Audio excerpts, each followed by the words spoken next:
નમસ્કાર ખેડૂત મિત્રો, હું તુષાર પ્રજાપતિ આ વિડીયોના માધ્યમથી આપ સર્વ ખેડૂત મિત્રોનું સ્વાગત કરું છું। ખેડૂત મિત્રો, આજે આપણે એક પપૈયાના ફિલ્ડની અંદર ફિલ્ડ વિઝિટ માટે આવ્યા છે અને પપૈયાનું વાવેતર અત્યારે શરૂ થઈ ગયું છે। તો ખેડૂત મિત્રો, ખાસ ખેડૂત મિત્રોના પ્રશ્નો ઘણા એવા આવે છે કે પપૈયાના પાકની અંદર શરૂઆતમાં શું ટ્રીટમેન્ટ કરવી।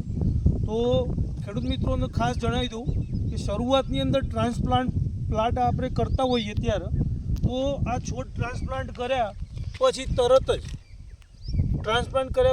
જ તમે આઈપીએલ બાયોલોજિકલ કંપનીનું જે ગ્રિફિન આવે છે એ અને વામેચડી આ બંને પ્રોડક્ટનું યુટિલાઇઝેશન તમે એઝ અ શરૂઆતના 0 થી 20 દિવસની અંદર કરી શકો છો કે જેના કારણે તમારા જમીનની અંદર જે છોડના તંતુ મૂળ છે અને મૂળ એ માટી સાથે પ્રસ્થાપન સારું થાય અને જે ન્યુટ્રિયન્ટ છે જમીનની અંદર બરાબર એ પણ છોડનો સપ્લાય અવેલેબલ ફોર્મની અંદર મળી રહે અને છોડનો ગ્રોથ સારો થાય એના માટે તમે આઈપીએલ બાયોલોજિકલ કંપનીનું વામેચડી અને ગ્રિફિન પ્લસ આ બંને પ્રોડક્ટનો ઉપયોગ તમે કરી શકો છો।